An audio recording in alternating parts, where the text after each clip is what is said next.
Welcome back, Kiss Army, to another episode of We Are One. Vinnie Vincent finally explains his side of 2011 arrest. I wasn't okay for a long time. After staying silent on the subject for nearly 7 years, former Kiss guitarist Vinnie Vincent has explained his side of what happened on the May 2011 night he was arrested on suspicion of aggravated domestic assault. Vincent's wife at the time accused him of smacking her in the face and dragging her through broken glass during an argument. Further suspicion arose when the bodies of 4 dead dogs were found in plastic containers in the couple's garage. In a statement released at the time, Vincent insisted, "Please don't believe everything you read. I would never hurt anyone, ever. What has been reported is an absolutely inaccurate depiction of the events that occurred that evening. When it's time, the truth will be known. Apparently it's time. I never had a chance to defend myself," Vincent explained tonight at a Q&A session capping the second day of the Atlanta Kiss Expo. Site of his first public appearance in over 2 decades. "I watched everybody just accuse me of the worst things I thought I could be accused of. I'm okay now. I wasn't okay for a long time," Vincent declared at the start of his story. "I had a really bad marriage, the second marriage. It was a day that was surreal. Even to this day, it's like, that didn't really happen, did it? It was the culmination of 16 years of 2 people that shouldn't have been together."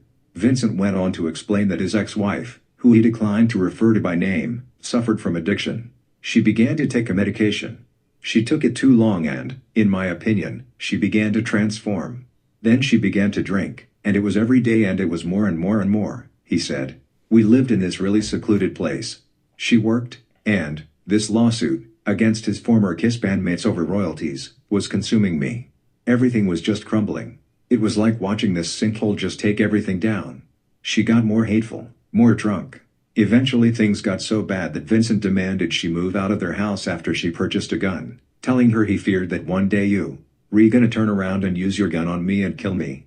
Unfortunately, Vincent said, she would still make regular and increasingly violent visits to the home, every 7 days.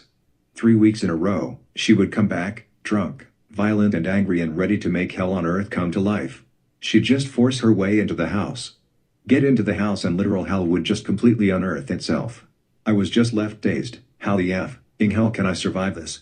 This caused a problem with the numerous dogs the couple owned. During the 90s, we began to rescue and adopt all of these abused animals, he said. If any dog was having a bad day, we said, come on home. So, we had as many as we could take. We rescued everything we could rescue. Until the drinking got bad. Once the drinking got bad, everything else got bad. Vincent said his ex-wife's abrupt departures after these violent visits would allow their smaller dogs to escape the house, leaving them vulnerable to attack by their larger dogs.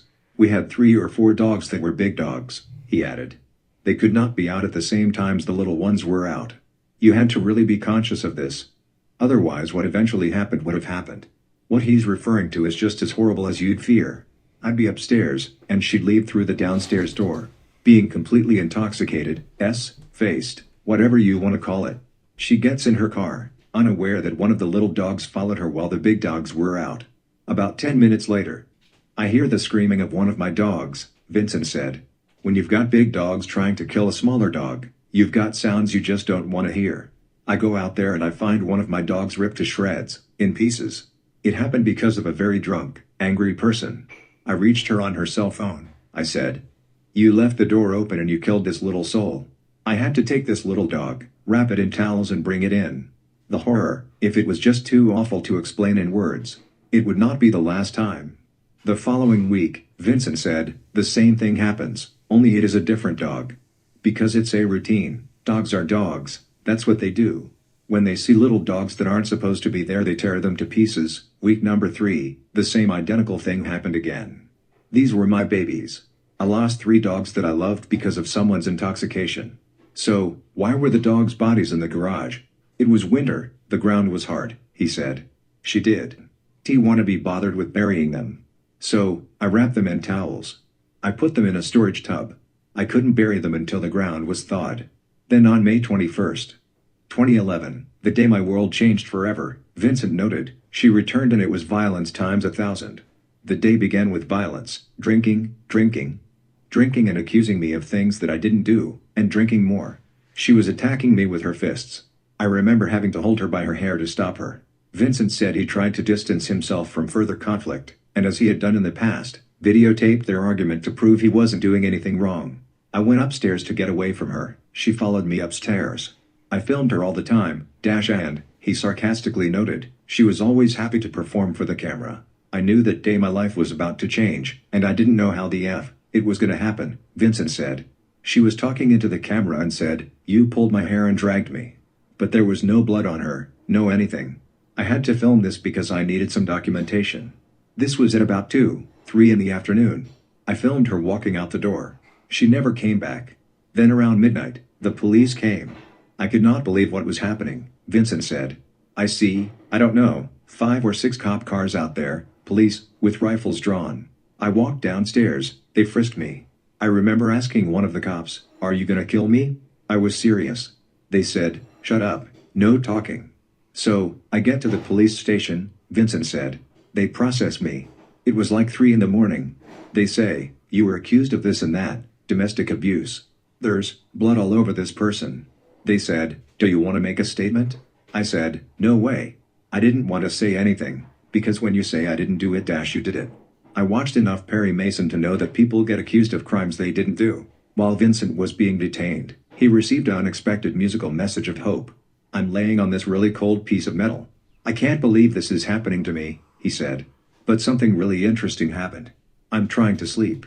All of a sudden, there's this music blaring, and I'm going, I know this music. And I just hear this music blaring, and it's that time of year, a track from the Vinnie Vincent Invasion's 1988 album All Systems Go. I remember hearing someone saying, 'We love you, Vinnie, don't worry.' I said, wow. Nobody would believe this." It was rather quickly determined that Vincent would not face charges regarding the dog corpses partially, he said, because she took full responsibility, oddly enough. According to a 2014 Rolling Stone report, Vincent avoided a potential legal battle regarding the domestic abuse charges by agreeing to anger management therapy. In return, the incident was expunged from the public record. At the conclusion of the tonight's talk, Vincent surprised fans by strapping on an acoustic guitar and playing snippets of several songs. Highlights included a reunion with original Vinnie Vincent Invasion vocalist Robert Fleischman for Back on the Streets, and a solo take on That Time of Year.